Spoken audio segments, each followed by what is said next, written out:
शास्त्रों में कहा गया है पिता मूर्ति ही जगत पते। जैसे माता को भगवान कहा ना, वैसे ही कहा गया कि पिता भगवान की मूर्ति है। माता को तो अवतार कहा है, पिता को तो कहा कि साक्षात भगवान ही है। जैसे रामो विग्रहवान धर्म मैंने बताया, पिता मूर्ति ही जगत पते, प्रजापति की साक्षात मूर्ति है, मनुस्मृति में कहा। पिता का काम क्या है? पिता शब्द की उत्पत्ति यास्काचार्य ने निरुक्त शास्त्र में गई। मैंने 6 वेदांग जो बताए थे ना, शिक्षा, कल्प, व्याकरण, निरुक्त, छंद, ज्योतिष। निरुक्त का मतलब होता है किस शब्द का क्या अर्थ है। जैसे अभी मैंने बताया गौ शब्द, गौ की वेदों में बड़ी महिमा है गाय की। 742 बार गौ शब्द का उपयोग वेदों में हुआ है, चारों वेदों में 742 बार। और 21 शब्द ऐसे हैं, 21 पर्यायवाची शब्दों का प्रयोग हुआ है गाय के अर्थ। तो किस संदर्भ में गाय के किस शब्द का क्या अर्थ लिया गया है? किरण भी गाय को कहते हैं, कामधेनु, दुघा, अग्न्या, इन शब्दों का अलग अलग अर्थ किस संदर्भ में है और किस मंत्र में क्या अर्थ लेना है, यह जो शास्त्र बताता है उसको निरुक्त कहते हैं। निशेषेण उत्तम, कुछ नहीं बचा जिसमें सब कह दिया गया, सब स्पष्ट कर दिया गया। ऐसे यास का आचार्य ने ये ग्रंथ लिखा है। ये हमारे ऋषियों का काम है। कितना परिश्रम, कितनी तपस्या की है। हम ना उनके बारे में जानते, न पढ़ते, न समझते, न उसका लाभ लेते हैं। हमारी कोशिश यही है। ये सब इसलिए मैं बार बार उल्लेख करता हूँ। पाति रक्षति इति पिता, पा रक्षणे धातु से शब्द बना, जो रक्षा करता है वह पिता है। रक्षा करना क्या हुआ? अगला प्रश्न है व्याकरण में। तो पाणिनि ने धातु पाठ नाम का एक ग्रंथ लिखा, रक्ष पालने। रक्ष का मतलब केवल ये नहीं कि डंडा लेके खड़े हैं वो है पिताजी। रक्ष पालने, जो पालन करे वो रक्षक है। जो प्रतिपाले सोई नरेशु, रामचरितमानस की छपाई है। पिता का काम बच्चे की रक्षा करना है। जो बचाया जाए वो बच्चा, संसार के झमेलों से बचाया जाए वो बच्चा है। और जो रक्षा करे, पालन करे, पोषण करे वो पिता। इसलिए भगवान को जगत पिता का, सारे संसार का पूषण शब्द जो आया है। भरत का नाम रखते समय कहा ना ऋषि ने, विश्व भरण पोषण कर जोई, सागर नाम सागर नाम भरत रथ होई, सागर नाम भरत रथ होई, सागर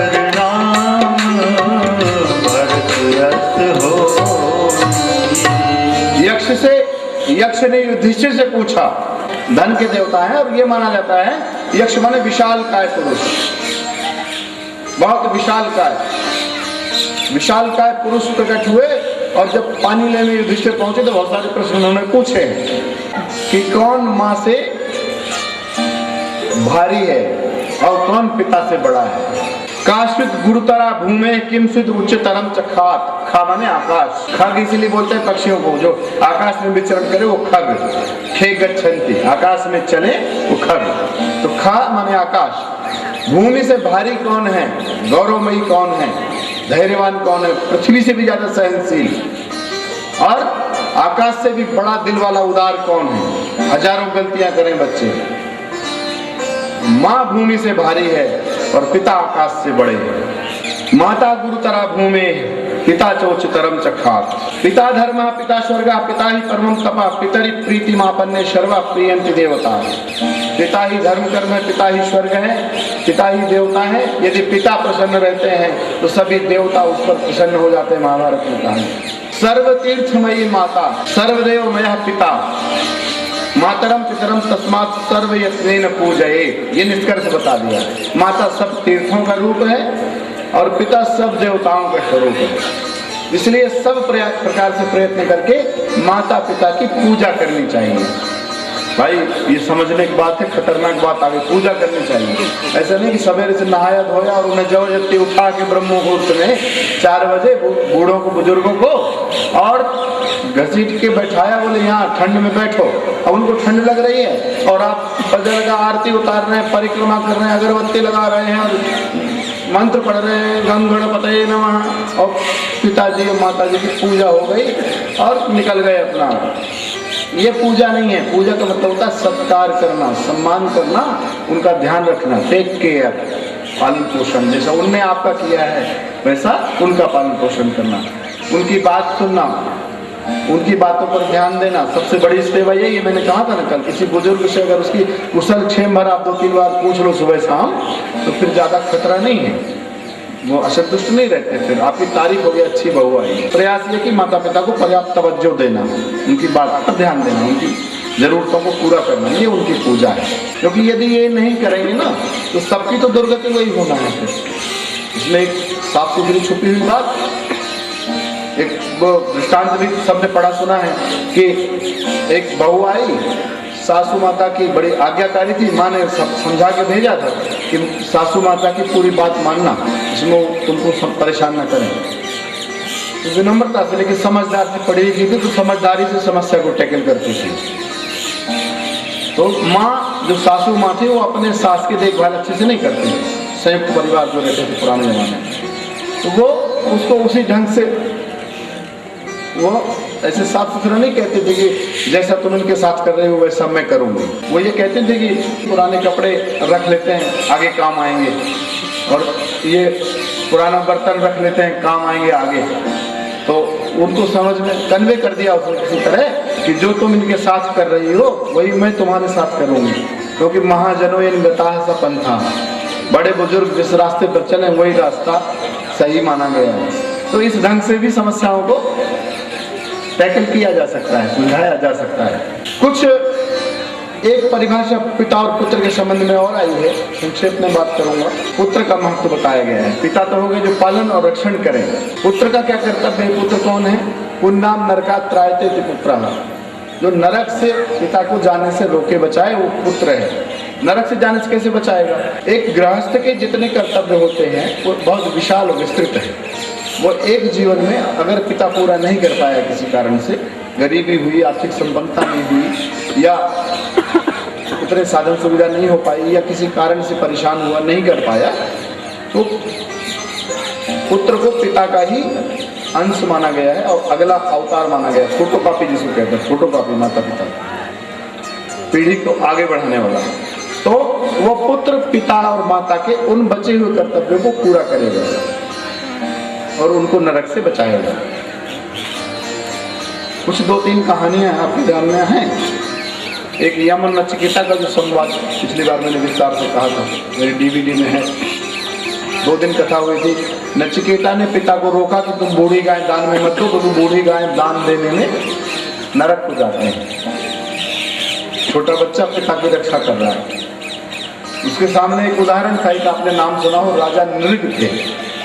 राजा नृग बहुत दानी थे, हजारों गौवें दान करते थे, यज्ञ करते थे, बहुत धार्मिक थे, कुछ गड़बड़ नहीं था।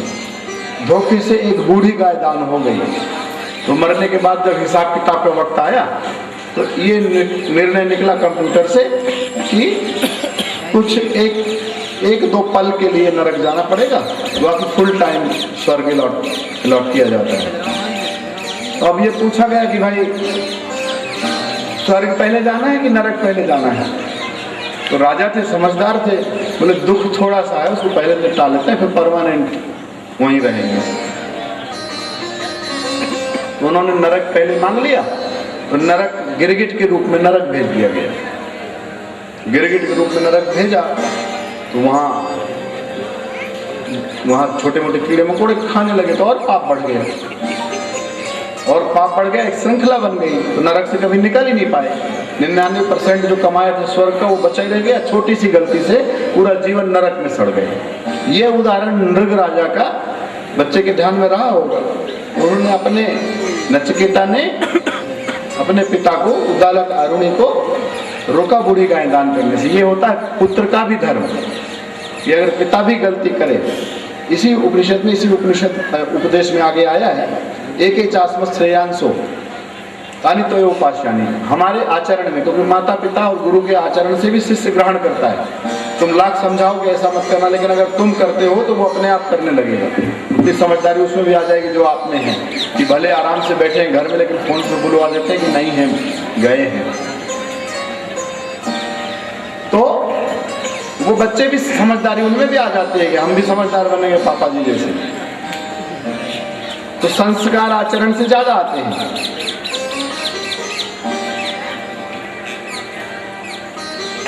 तो बच्चे में संस्कार आए थे, ऋषि का ये आचरण ऐसा हो रहा, तो उसने देखा मौका तो बचाया पिता को। राम ने दशरथ को नरक जाने से बचाया। मूर्छित हो गया आदमी, उसके बस में कुछ बचा नहीं। भयगत सांप छछूंदर के लिए, राजा की गति ऐसे हो गई जैसे सांप और छछूंदर की होती है। ये कहा तुलसीदास जी ने कि अगर खा ले तो मौत है और उगल दे तो आफत मौत है। राजा ना वचन तोड़ सकते थे, राम को बन जाने से वापस रोक सकते थे, और ना इधर कह सकते थे ना उधर कह सकते थे। दुविधा, मूर्छित अवस्था में पड़े। तो अब राम क्या करे? अगर राम जिद कर जाए तो राजा का वचन भंग हो गया। पुत्र ने यदि आपकी आज्ञा नहीं मानी तो दोषी कौन? ये वाला भी नियम लागू हो जाएगा ना। वो कहें कि हमने तो वचन दे दिया था, पुत्र ने नहीं पालन किया, मैं क्या करूं? लेकिन पुत्र की दुराचरण की जवाबदारी पिता पर भी आई। आपका ही तो पुत्र है, आपने पालन पोषण किया है, कैसा संस्कार दिया है, पिता भी जवाबदार है। तो राम यदि आज्ञा का पालन नहीं करते, वर का वचन का, तो दशरथ नरक जाते। तो राम ने प्राण पर लगाकर सत्य धर्म की प्राप्ति की और पिता को भी नरक से बचाया। एक आदर्श पुत्र भीष्म पितामह, पिता की वासनाओं को भी उन्होंने आदर दिया। जवान पुत्र के सामने बुजुर्ग पिता शादी करे तो डंडे चल जाए।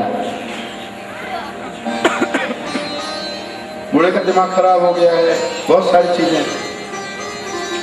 सत्यवती का दृष्टांत सबके ध्यान में है। केवट चालाक था पिता, सब पिता को अपने बच्चे की चिंता रहती है। उसने सोचा कि अच्छा मौका है, सत्यवती के लिए मांग लिया कि मेरे जो इसका दौहित्र होगा, इसका पुत्र होगा, उसी को राजा बनाओगे तो मैं शादी कर दूंगा। अनमने रहने लगे राजा, दुखी, सहसा साहस नहीं किया, अपने स्तर पर निर्णय नहीं लिया।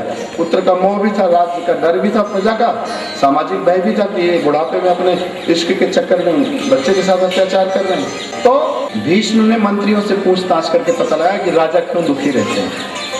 युवराज देवव्रत नाम था उस समय युवराज, बाद में भीष्म प्रतिज्ञा के कारण नाम पड़ा।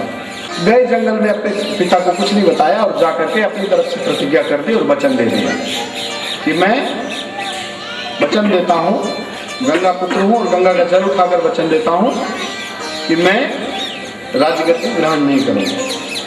माता सत्यवती से जो पुत्र होगा वही राजा बनेगा, मेरी तरफ से रास्ता साफ। और दूसरा ये भी देता हूँ कि मैं आजीवन ब्रह्मचारी रहूंगा, आगे कभी झंझट नहीं होगा कि मैं बड़ा हूँ और मैं शादी कर लूँ, मैं भले राजा ना बनूं, जैसा धृतराष्ट्र और पांडु के बीच में समस्या आई है। ये भी रास्ता साफ कर देता हूँ कि मैं फिर शादी भी नहीं करूँगा, कि मेरे बच्चे पहले पैदा हो जाएंगे तो वो भी बड़ा होने के कारण हक नहीं मांगेंगे और लड़ाई नहीं होगी। कोई निष्कंटक राज्य दिया और बहुत बड़ी प्रशंसा हुई। देवताओं ने क्या क्या बादल करके, और महाभारत में आपने देखा है सब। तो ये भीष्म प्रतिज्ञा करने का उनका नाम देवव्रत से भीष्म पड़ा। ये किसके लिए किया? पिता के लिए इतना बड़ा त्याग किया। नहीं तो दूसरी संस्कृति में, हमारे ही देश में मुगल काल में पिता लोगों के साथ क्या क्या हुआ है राज्य के लिए। बूढ़े को चैन से मरने भी नहीं देगी, 5-10 साल धीरज रख लेते, जल्दी निपटाया, जेल में डाला, मारा और राजगद्दी। ये सांस्कृतिक मूल्यों का अंतर है, संस्कारों का और शिक्षा का अंतर है। एक तरफ भरत और राम है, राज्य लेने को तैयार नहीं हो, कहते तुम ले, ये कहते तुम ले, फुटवाल मची, तुम संभालो, ये टेंशन हमको नहीं चाहिए, झमेला नहीं चाहिए। और उधर दारासिकों को मार डाला।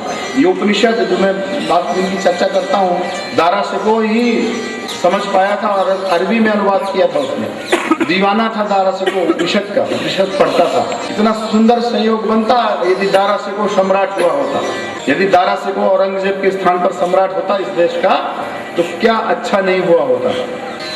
तो पुत्र हुआ है जो पिता को नरक जाने से बचाए।